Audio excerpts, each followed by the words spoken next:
5 tamadun lama runtuh secara tiba-tiba.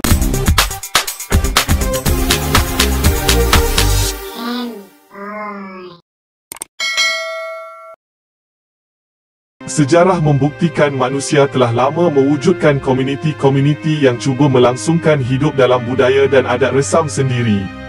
Saling bekerjasama antara satu sama lain sehingga berjaya membentuk satu tamadun yang besar.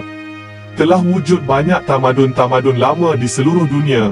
Mari kita kenali 5 tamadun lama yang runtuh dengan tiba-tiba. Nombor 5, Tamadun Maya, diletakkan sebagai antara tamadun paling maju ketika zaman mereka. Orang Maya membina komuniti mereka dengan mengukir batu-batu besar untuk dijadikan bandar. Wilayah Maya juga meliputi kawasan hutan di selatan Meksiko serta Amerika Selatan. Pada ketika ini, tamadun ini terkenal dengan tulisan berbentuk hieroglif serta mempunyai sistem kalendar. Tamadun Maya sudah pun mempunyai kemahiran dalam bidang matematik, astronomi serta seni pembinaan yang hebat.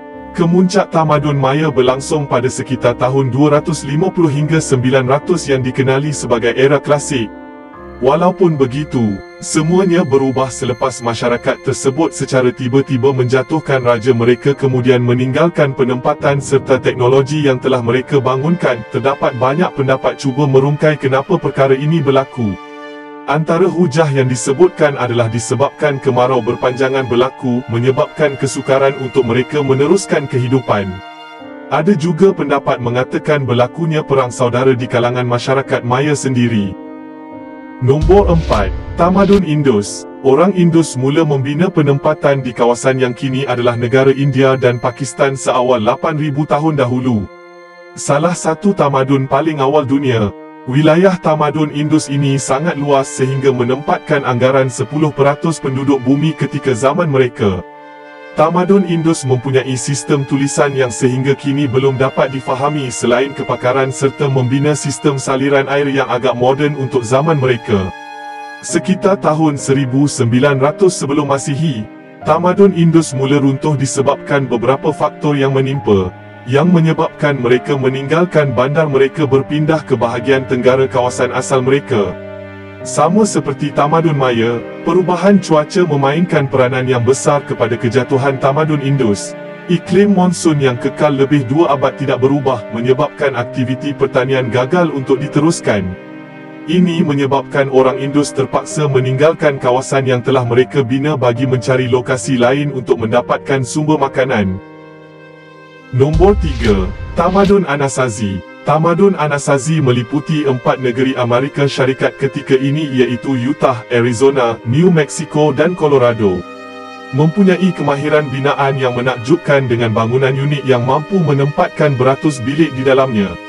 Masyarakat Anasazi membuka penempatan di kawasan itu pada abad ke-12 hingga 13.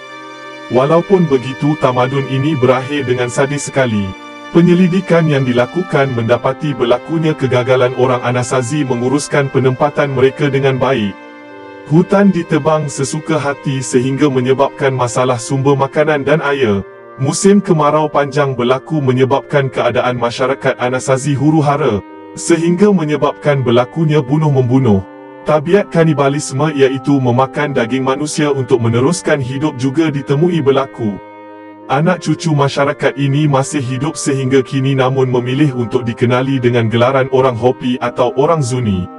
Ini kerana mereka sendiri memandang negatif sekiranya ada yang memanggil mereka dengan gelaran orang Anasazi.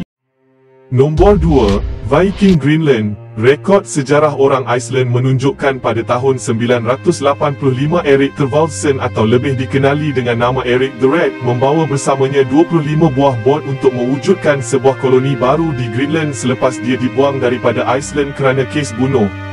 Mewujudkan 2 buah koloni, satu di bahagian timur Greenland dan sebuah lagi koloni yang lebih kecil di bahagian barat. Masyarakat Viking dari Iceland itu hidup dengan menternak kambing. Mereka membina penempatan dan bangunan menggunakan batu-batu, tinggal di situ selama lebih 500 tahun sebelum didapati hilang begitu saja meninggalkan segalanya yang telah mereka bina. Menurut kajian, pada abad ke-15 tamadun Viking Greenland ini mengalami kejatuhan disebabkan cuaca sejuk melampau, namun pendapat ini disangkal ramai penyelidik. Kajian lebih mendalam mendapati orang Viking Greenland terpaksa berpindah disebabkan ancaman orang Inuit yang turut sama menetap di lokasi sama. Sumber ekonomi mereka yang bergantung kepada jualan gading walrus dan bahan mentah daripada beruang kutub turut mengalami penurunan permintaan, memaksa orang Viking Greenland meninggalkan tempat mereka. Nombor 1. Tamadun Rapa Nui. Tamadun Rapa Nui merupakan sebuah tamadun yang menduduki pulau terkenal yang kita gelarkan sebagai Pulau Easter. Terletak di kawasan yang sangat terpencil serta jauh daripada kelompok manusia. Dianggarkan sejak tahun 300 lagi masyarakat orang Polinesia sampai ke pulau tersebut menjadikan Pulau Easter kediaman mereka. Terkenal dengan beratus binaan tugu besar yang mempunyai ketinggian berpuluh kaki yang digelarkan Moai. Tugu-tugu dipacakkan oleh orang Rapa Nui di sekeliling Pulau Easter. Pendapat paling popular mengatakan populasi penduduk Pulau Easter mula menurun disebabkan oleh perang saudara sesama mereka serta keadaan cuaca. Situasi itu menyebabkan orang Rapa Nui terpaksa menghabiskan sumber mereka seperti sumber kayu serta makanan sehingga menyebabkan kanibalisme berlaku. Walaupun begitu, kajian yang dilakukan pada tahun 2016 mendapati kedatangan orang Eropah ke pulau tersebut pada abad ke-18 sebenarnya menjadi permulaan kejatuhan masyarakat Rapa Nui. Orang Rapa Nui dibawa untuk menjadi buruh paksa dalam sektor pertanian di Peru.